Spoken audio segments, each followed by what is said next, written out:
चलिए सीधे आपको पटना लिए चलते हैं। हमारे साथ हमारे दो सहयोगी इस वक्त जुड़ चुके हैं। ईडी दफ्तर के बाद से आदित्य वैभव हमारे साथ जुड़ चुके हैं और साथ ही साथ लालू यादव के आवास के बाहर इस वक्त हमारे सहयोगी शशि भूषण मौजूद हैं। शशि भूषण, कितनी देर में तेजस्वी यादव निकलने वाले हैं?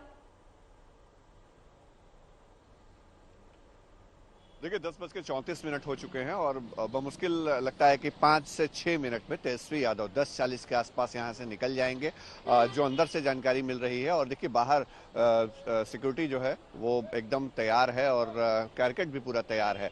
तो तेजस्वी यादव को आज ईडी ने पूछताछ के लिए बुलाया है। और कल लालू यादव जिस तरह गए थे, मीसा भारती उनके साथ गई थी जब तक लालू यादव से पूछताछ होती रही अर्पिता।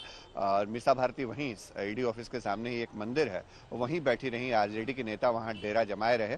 आज तेजस्वी यादव से पूछताछ होनी है और कई विधायक पार्टी के इस वक्त राबड़ी आवास के अंदर हैं। ये 10 सर्कुलर रोड आवास है, पूर्व मुख्यमंत्री राबड़ी देवी का आवास। तेजस्वी यादव भी इसी आवास में रहते हैं। हालांकि उनको दूसरा सरकारी आवास भी मिला हुआ था, डिप्टी सीएम रहते, लेकिन उन्होंने यहीं पर मतलब वो परिवार के साथ ही रहा करते थे और अभी रहते हैं। और जो तेजस्वी यादव हैं उनसे आज ईडी जो सवाल पूछेगी उसमें लालू यादव की तरफ से कल जो जवाब दिए गए हैं 71 सवालों के, उससे जो आगे के सवाल होंगे वो होंगे, साथ ही साथ कनेक्शन जोड़ने की भी कोशिश होगी। जी अर्पिता। बिल्कुल, और सीधे लिए चलते हैं ईडी दफ्तर के बाद किस तरीके की हलचल है। आदित्य वैभव वो तस्वीरें भी दिखाइएगा, क्योंकि आरजेडी के विधायक और नेता वहां पर जुटने भी शुरू हो जा रहे हैं। कल भी हमने वो तस्वीरें देखी। 10 घंटे और 70 सवाल कल हुए। आज तेजस्वी के लिए क्या तैयारी है ईडी की?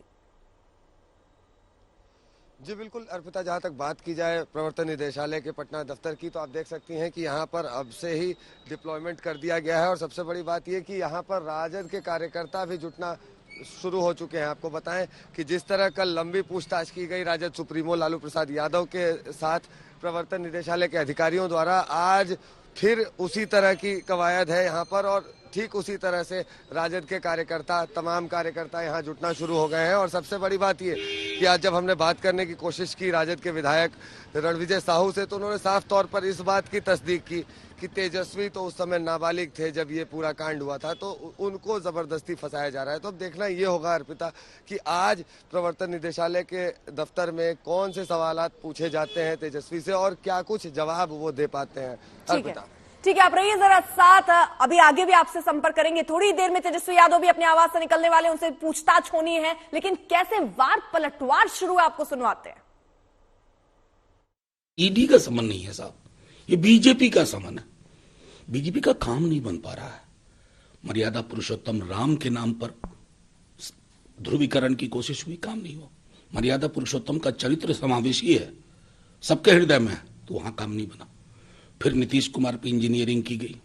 अब ये ईडी वगैरह है, चलेगा ये हमें पता है 24 के चुनाव तक।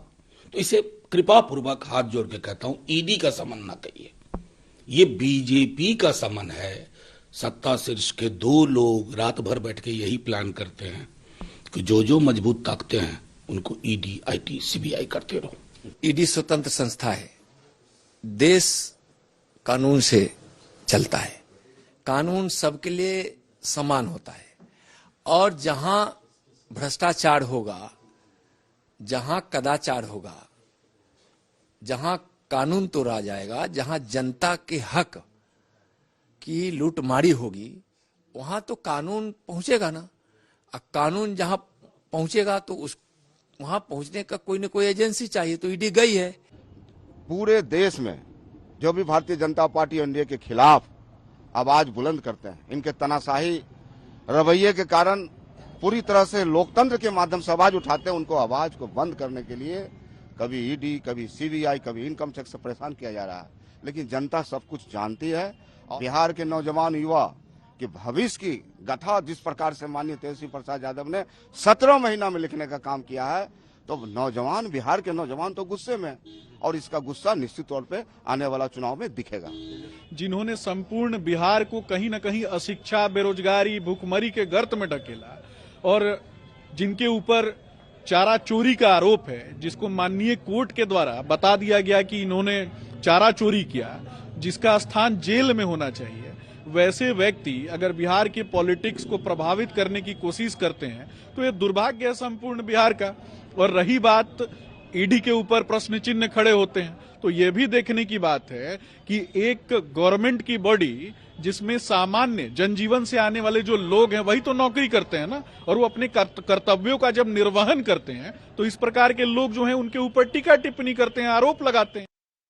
तो लालू यादव और उनके परिवार पर ईडी का जो शिकंजा है वो कसता चला जा रहा है, लेकिन ये जमीन घोटाला है क्या हुआ है? नौकरी देने की तैयारी, विज्ञापन तक नहीं निकाला गया, जमीन की डील हुई और जमीन अपने नाम करवाई गई, जमीन कम कीमतों में खरीदी गई और रेलवे में नौकरी दी गई है। तो ये तमाम आरोप, एक लंबी लिस्ट है आरोपों की। इन्हीं आरोपों पर दरअसल जवाब लेने के लिए अब ईडी जो है वो जांच कर रही। कई ऐसे सबूत भी ईडी के हाथ में लगे हैं और इसीलिए लालू यादव से कल देखिए 9 से 10 घंटे की पूछताछ लंबी चली और उसके बाद तेजस्वी यादव से आज पूछताछ होनी है। अब से थोड़ी देर बाद एक रिपोर्ट हमने तैयार की, आपको दिखाते हैं।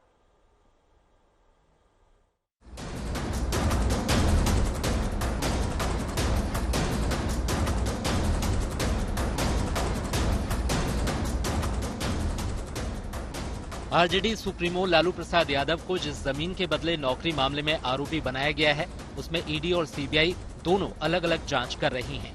ये मामला 2004 से 2009 के बीच का है, जब लालू यादव यूपीए 1 में रेल मंत्री थे। आरोप है कि लालू यादव के रेल मंत्री रहते रेलवे में नौकरी दिलाने के बदले रिश्वत के रूप में जमीन ली गई थी। सीबीआई का दावा है कि रेलवे के ग्रुप डी में 12 लोगों की भर्ती के बदले 7 प्लॉट लिए गए थे। आरोप के मुताबिक बिना विज्ञापन निकाले मुंबई, जबलपुर, कोलकाता, जयपुर और हाजीपुर में रेलवे में भर्ती जमीन लेकर करा दी गई थी।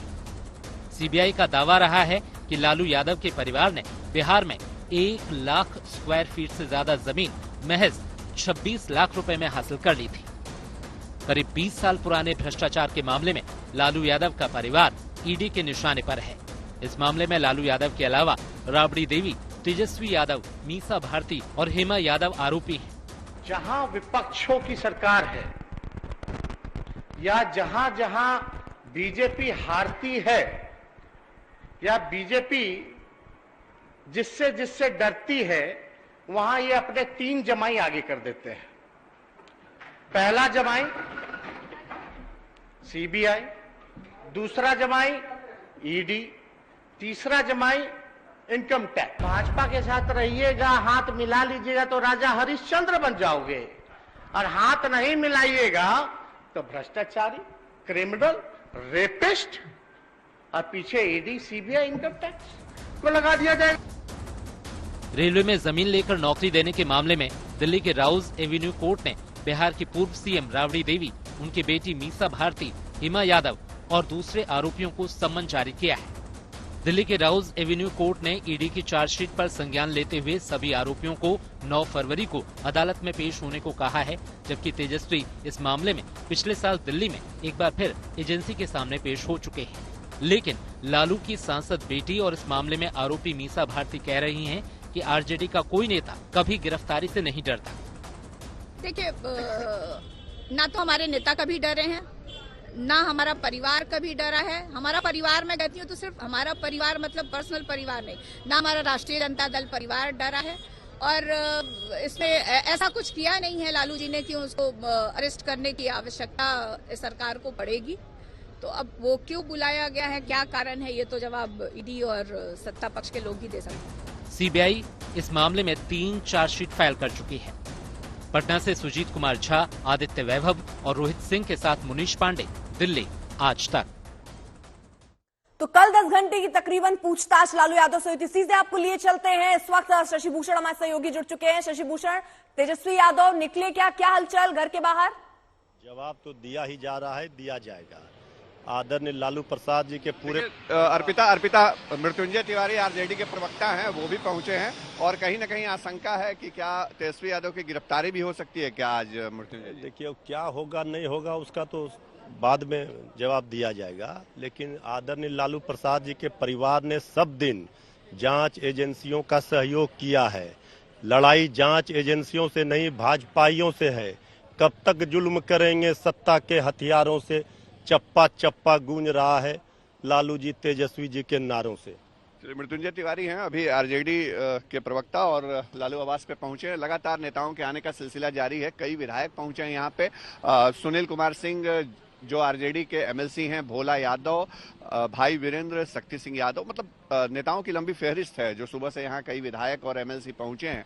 और अंदर इस वक्त हलचल तेज है क्योंकि तेजस्वी यादव चंद मिनटों में ही यहाँ से बाहर निकलेंगे और ईडी ऑफिस के लिए रवाना हो जाएंगे।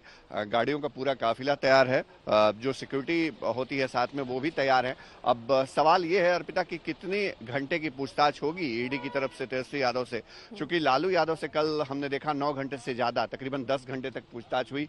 और आज तेजस्वी यादव जिनको तकरीबन 11 बजे पहुंचना है और अब चंद मिनटें ही बची हैं, तो कितनी देर में जो तेजस्वी यादव है वो निकलते हैं, इस पर सबकी नजरें टिकी हुई हैं। अर्पिता, बिल्कुल, तो घर के बाहर की तस्वीर हम आपको दिखा रहे हैं। थोड़ी देर में तेजस्वी यादव अपने आवास से निकलने वाले हैं और सीधे जाएंगे वो ईडी दफ्तर, जहां पर उनसे एक लंबे सवालों की लिस्ट तैयार है। सवाल रखे जाएंगे, पूछे जाएंगे, उन सब सवालों के जवाब तेजस्वी यादव को देने होंगे क्योंकि पिछले 2 समन पर वो पेश नहीं हुए हैं। हालांकि कल लालू यादव से इसी केस में, इसी मामले में दरअसल सवाल जवाब हुए थे और ये प्रक्रिया 9 घंटे की चली और 70 से ज्यादा सवाल वहां पर पूछे गए थे। अब आज तैयारी तेजस्वी यादव को लेकर है। आज ईडी ने तेजस्वी यादव को बुलाया है। जमीन से जुड़ा ये, नौकरी के बदले जमीन से जुड़ा ये घोटाला, जिस पर कई सवाल लालू यादव से कल दागे गए और आज तेजस्वी यादव की बारी है। थोड़ी देर में वो अपने आवास से निकलने वाले। 2 समन पर वो पेश नहीं हुए पिछली, और इस बार ये महत्वपूर्ण, जब वो जाएंगे तो कौन से सवाल उनसे पूछे जाएंगे। लेकिन जबरदस्त जमावड़ा कार्यकर्ताओं का और आरजेडी के नेताओं का उनके आवास और ईडी दफ्तर के बाहर देख रहे हैं।